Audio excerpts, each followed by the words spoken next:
ജനുവരി 6 തിങ്കളാഴ്ച. മത്തായി 4:12 മുതൽ 17 വരെയും 23 മുതൽ 25 വരെ വാക്യങ്ങൾ.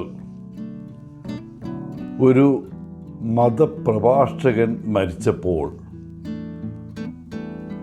അയാളുടെ മുറിയിൽ താൻ പ്രസംഗിച്ച സന്ദേശങ്ങളെല്ലാം ഭംഗിയായി കെട്ടിവച്ചിട്ട് അവയ്ക്ക് മുകളിൽ ഒരു കാർഡിൽ ഇങ്ങനെ എഴുതിയിരുന്നു: ഞാൻ പ്രസംഗിച്ച ആ പ്രസംഗങ്ങളുടെ എല്ലാം സ്വാധീനം എവിടെ പോയി? മറ്റൊരു കടലാസിൽ ഇതിൻ്റെ വിശദീകരണം അദ്ദേഹം തന്നെ എഴുതിയിരുന്നു: കഴിഞ്ഞ വർഷത്തെ സൂര്യകിരണങ്ങൾ എവിടെയാണ്? മനുഷ്യരാശിയെ പോറ്റാൻ അത് പഴങ്ങളിലും ധാന്യങ്ങളിലും പച്ചക്കറികളിലും പ്രവേശിച്ചു. കഴിഞ്ഞ വർഷത്തെ മഴത്തുള്ളികൾ എവിടെയാണ്? മിക്ക ആളുകളും മറന്നുപോയി. പക്ഷേ അവർ അവരുടെ ഉന്മേഷദായകമായ ജോലി ചെയ്തു. അവരുടെ സ്വാധീനം ഇപ്പോഴും നിലനിൽക്കുന്നു. അതുപോലെ എൻ്റെ പ്രഭാഷണങ്ങൾ ജീവിതത്തിലേക്ക് കടന്നു ചെല്ലുകയും അവരെ ശ്രേഷ്ഠരും കൂടുതൽ ക്രിസ്തുവിനെപ്പോലെയും സ്വർഗത്തിന് അനുയോജ്യമാക്കുകയും ചെയ്തു.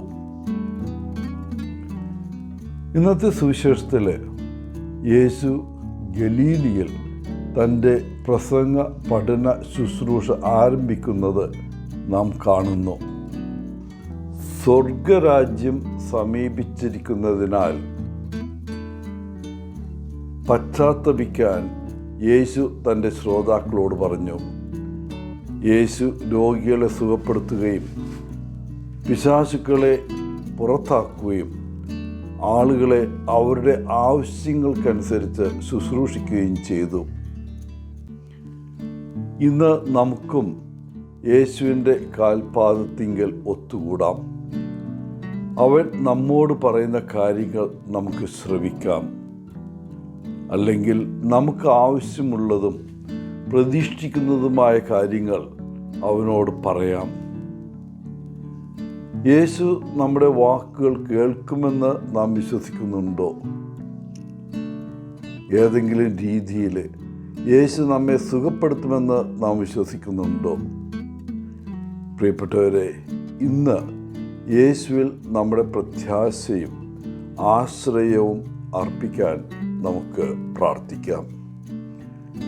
എല്ലാവർക്കും നല്ല ഒരു ദിനം ആശംസിച്ചുകൊണ്ട് ഒത്തിരി സ്നേഹത്തോടെ പോളച്ചൻ CSSR ഫ്രം കേരള.